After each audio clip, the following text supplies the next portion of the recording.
시청자 여러분 안녕하십니까? 한 주간 우리 지역 소식을 살펴보는 주말 뉴스 시간입니다. 첫 소식입니다. 의정부 고산 신도시에 왕복 4차선 도로가 생기면서 기존 마을 주민들이 불편을 겪고 있습니다. 도로 개통으로 인해 마을이 고립됐다는 건데요. 주민들은 물론 의정부시와 국민권익위원회까지 나서 LH 측에 문제 해결을 요구했지만 달라진 건 없었습니다. 이지훈 기자의 보도입니다. 지난 2월 개통된 고산대로입니다. 고산 신도시 주민들은 이 도로를 타고 남양주와 밀락 2지구를 갈 수 있습니다. 그런데 이곳 원주민들은 이 도로 때문에 불편을 겪고 있다고 말합니다. 위에서 내려다본 도로 모습입니다. 기존 마을과 신도시 사이에 4차선 도로가 났습니다. 마을 입구와 신도시 입구가 어긋나 있습니다. 마을에서 나와 밀락 2지구 방면으로 가려면 좌회전을 할 수 없어 반대편으로 500여 미터를 간 뒤 유턴해서 돌아가야 합니다. 이 마을에서 50년째 농사를 짓고 있는 이대희 씨. 이 씨가 경운기를 타고 밭에서 마을까지 가는 길을 따라가 봤습니다. 유턴 지점에서 방향을 돌리는 게 쉽지 않습니다. 교통안전 요원까지 투입됩니다. 차선을 변경해 1km를 간 뒤 또다시 유턴. 반 옆에 붙어있는 마을을 가기 위해 유턴만 2번. 도로를 돌고 돌아 2km를 주행합니다. 전에는 쉽게 편히 다녔었는데 지금은 이 도로가 생기면서 유턴을 2번씩이나 하기 때문에 진짜 농사를 그냥 짓기 싫을 정도로 고통이 있습니다. 최근엔 한 주민이 이 도로에서 오토바이를 타고 신문 배달을 하다 차에 치여 숨졌습니다. 현수막이라도 걸어놓고 했어야 되는데 갑작스럽게 터놓으면서 전과 같이 똑같은 줄 알고 신문 배달하시는 분이 들어오다가 바로 직사를 했습니다. LH는 이런 문제를 예측하지 못했을까? 의정부시는 지난 2013년 LH 측에 공문을 보내 도로 건설로 고산지구와 기존 마을의 단절이 예상되므로 이에 대한 개선안을 제시해달라고 주문했지만 LH는 기존 설계대로 도로를 건설합니다. 주민들 역시 LH 측의 도로 개설의 문제점을 제기했고 국민권익위원회까지 나서 LH가 주민 불편을 해소해야 한다고 권고했지만 달라진 건 없었습니다. 기존의 마을과 연결될 수 있도록 도로 개설을 하라, 이런 개선안을 제시하였습니다. 그럼에도 불구하고 지금과 같은 도로가 개설됐습니다. 또한 주민들께서도 이러한 도로가 불편함이 있다는 걸 예시하고 분명히 LH 측에 불편함을 호소하였지만 취재진은 LH 측 관계자와 수차례 통화를 시도했지만 연락이 닿지 않았습니다. LH는 주민 불편을 없애는 방안을 관계기관과 협의하고 있다고 밝혔습니다. 하지만 주민들은 민원을 제기하고 7년 동안 LH로부터 같은 말만 들었다며 크게 기대하지 않고 있습니다. 헬로티비 뉴스 이지훈입니다. 환경부는 봄철 미세먼지가 심한 날 개인 차량 대신 대중교통을 이용해달라고 권고하고 있습니다. 미세먼지가 많은 도로를 피하고 공기를 오염시키는 행위도 줄여보자는 취지인데요. 대중교통인 지하철 역사 안도 공기질이 좋지 않기는 마찬가지였다고 합니다. 이세진 기자가 우리 지역 상황 알아봤습니다. 많게는 하루 한두 시간 이상 머물게 되는 지하철. 매일 거쳐가는 역사 안 실내 공기는 어떨까? 거기 정화기가 있잖아요. 정화기가 정화를 잘 시켜주고 갔지. 그걸 믿는 거지 뭐 우리가 뭐 알아요. 뭐 정화기가 공기 정화기 해주나 보다 우리가 알고 있는 거죠. 하지만 실제로 일부 지하철 역사 안 공기는 바깥보다 더 나빴습니다. 김포시 자체 조사 결과 김포 골드라인 장기역의 내부 미세먼지 농도는 1세제곱미터당 139 마이크로그램. 기준치인 100 마이크로그램을 훌쩍 넘었습니다. 초미세먼지도 나쁨 수준이었습니다. 운양역도 비슷했습니다. 미세먼지와 초미세먼지 농도 모두 기준치를 초과했습니다. 가까운 대형마트와 비교하면 미세먼지는 9배, 초미세먼지는 5배 더 심했습니다. 김포시는 두 곳 역사 안의 공기질이 부적합하다고 판단했습니다. 관계 법령에 따라 골드라인 측에는 과태료도 부과할 방침입니다. 골드라인 측은 과태료 외에도 향후 조치 내용과 관리 계획을 김포시에 제출해야 합니다. 한편 김포시는 이번 조사에서 걸포 북변역과 마산역 역사 안의 공기질도 측정했으나 기준치는 초과하지 않은 것으로 봤습니다. 헬로티비 뉴스 이세진입니다. 경기도가 산하 공공기관 7곳을 경기 동북부 지역으로 이전하겠다고 밝힌 바 있는데요.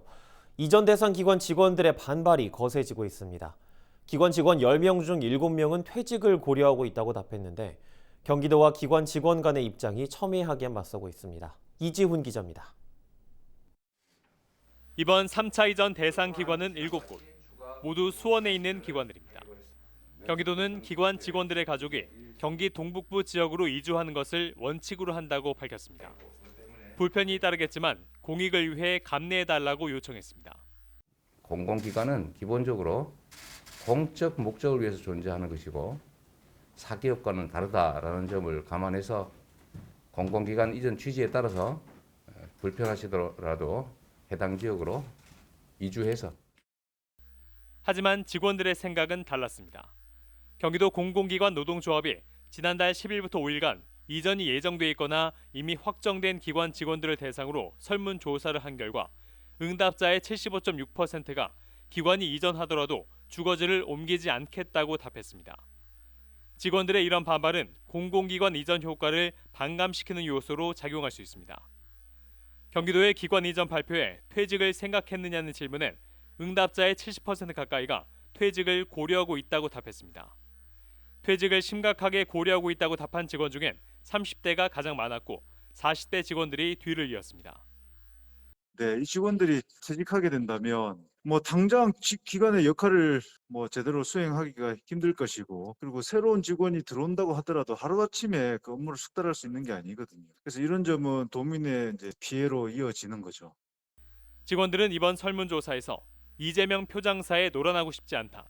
경기도 공공기관 이전은 이재명 지사의 정치적 목적 달성을 위한 정략적 판단이다라는 등등의 의견을 냈습니다. 헬로티비 뉴스 이지훈입니다. 의정부시 코로나19 예방접종센터가 오는 15일 운영을 앞두고 막바지 준비가 한창입니다. 하루 600명 접종을 위해 주차 대책 마련은 물론 거동 불편 접종자를 위한 교통 편의 제공도 준비하고 있습니다. 김우호 기자의 보도입니다. 의정부역 인근 시민공원에 마련된 코로나19 예방접종센터. 983제곱미터 규모의 임시 건물로 지어진 접종센터는 4개의 접종 라인으로 구성됐습니다.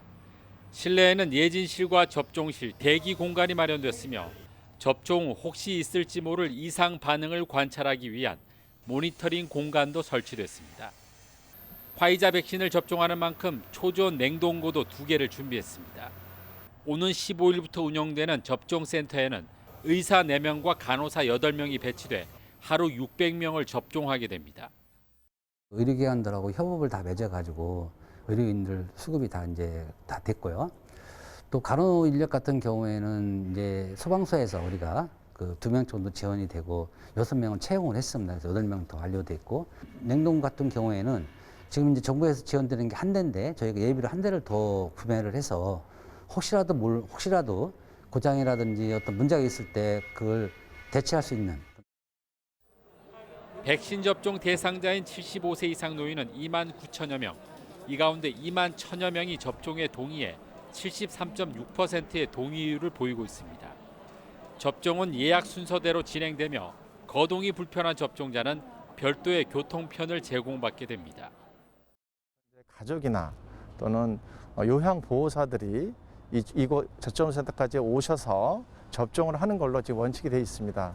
다만 거동이 불편한 독거노인들에 한해서는 저희 시의 공용 차량 등을 적극적으로 활용을 해서 접종하는 쪽으로 지금 검토하고 있다는 것을 말씀드리겠습니다. 자가용을 이용하는 주민을 위해서는 인근 공영 주차장이 무료로 제공됩니다. 하지만 이곳 공영 주차장은 인근 의정부역을 이용하는 시민들이 주로 사용하고 있어 보시는 것처럼 평일 오전이지만 주차된 차량들이 빼곡합니다. 따라서 백신 접종이 시작되면 주차면 부족 등 혼란이 우려됩니다.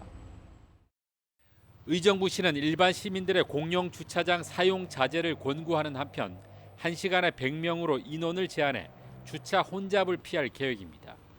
또 인근 백화점 1층 주차장을 사용할 수 있게 백화점 측과 협의하고 있습니다.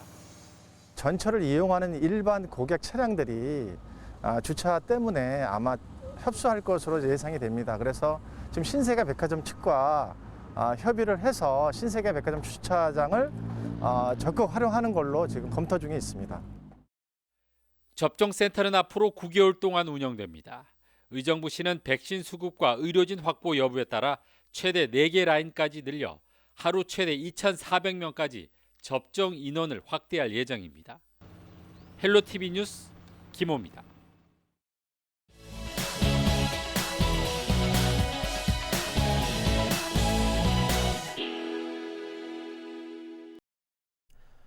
부천도 오는 15일부터 만 75세 이상 고령층을 대상으로 코로나19 백신 접종을 시작합니다.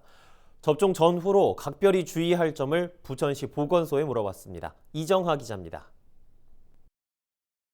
우리 시에서는 지난 2월 26일부터 요양병원, 요양원의 입소자와 종사자, 그리고 코로나19 1차 대응요원, 코로나19 치료병원 등 대상자 18,996명에 대해서 1차 접종을 시행 중에 있습니다.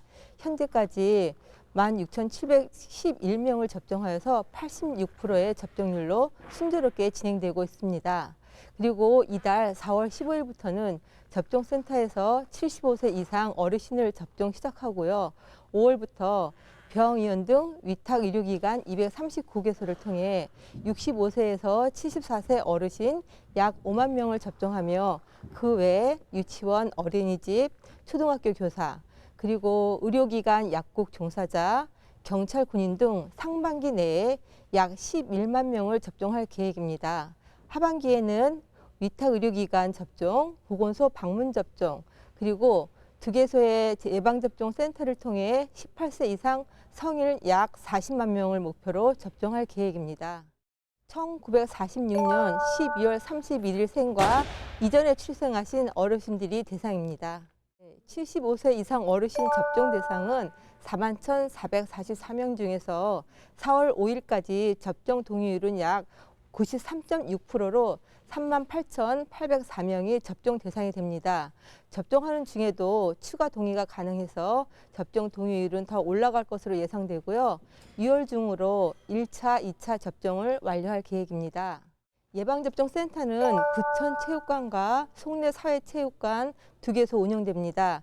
4월 15일부터 시작되는 75세 이상 어르신들은 부천체육관 예방접종센터에서 접종을 받으셔야 하고요. 그 이외에 일반 대상자는 각 대상자별로 보건소 방문접종, 위탁의료기관 접종, 예방접종센터에서 시행될 것이고요. 대상자별로 접종 시기와 장소, 사전에 안내될 것입니다. 일반 어르신들께서는 보호자와 동반해서 자차로 접종센터를 방문할 것으로 예상하고 있고요. 그렇지 못하신 분들은 시청 차량을 이용해 접종센터 방문을 희망하시는 어르신들을 수요 조사하고 있습니다. 조사 후 동별로 한 장소에 모이도록 하여서 시청 45인승과 30인승 버스를 이용해 접종센터까지 이송하여 접종할 계획입니다. 예방접종 후 접종 부위의 부기 또는 통증이나 근육통, 발열, 두통, 오한 등의 증상이 흔하게 발생될 수 있습니다. 이러한 현상은 면역이 형성되는 과정으로 2, 3일 내에 사라집니다. 미열이 있는 경우 수분을 충분히 섭취하는 것이 좋으며 근육통이나 두통, 발열로 인해 일상생활에 불편함이 있는 경우에는 아세트아미노펜 성분의 의약품을 복용하는 것이 좋습니다. 그래서 접종하시기 전에 이와 같은 성분의 의약품을 미리 준비하고 증상이 나타나면 바로 복용하시면 됩니다. 대부분 해열제, 진통제 복용으로 증상이 호전되는데요. 3일 이상 발열이나 근육통이 지속된다면 가까운 의료기관을 방문해 주시고 만약 호흡이 곤란해지거나 의식이 희미해지고 안면 부종을 동반한 심각한 알레르기 반응이 나타난 경우에는 바로 119로 연락해서 즉시 가까운 응급실로 가셔야 됩니다. 쓰레기 감축은 이미 시대적 과제입니다. 인천시도 이에 맞춰 친환경 자원순환 정책을 추진 중인데요. 부평구도 친환경 자원순환 정책에 동참하고 나섰다고 합니다. 이재필 기자가 보도합니다. 부평구청 입구, 일회용품 사용을 자제하자는 캠페인 활동이 한창입니다. 한 남성이 일회용 커피컵을 들고 청사 안으로 들어가려 하자 곧바로 제지당합니다. 죄송하고 식사 좀 드시고 이거 재활용은 또 해야 되니까 닦아서 할 수 있도록.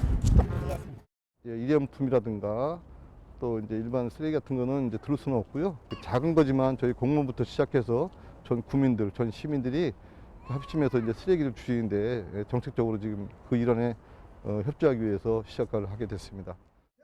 부평구청이 친환경 자원순환 청사로 새롭게 태어났습니다. 청사에서는 일회용품을 사용할 수 없고 여기에 음식물 쓰레기와 자원 낭비 없는 이른바 산무 정책을 실현합니다.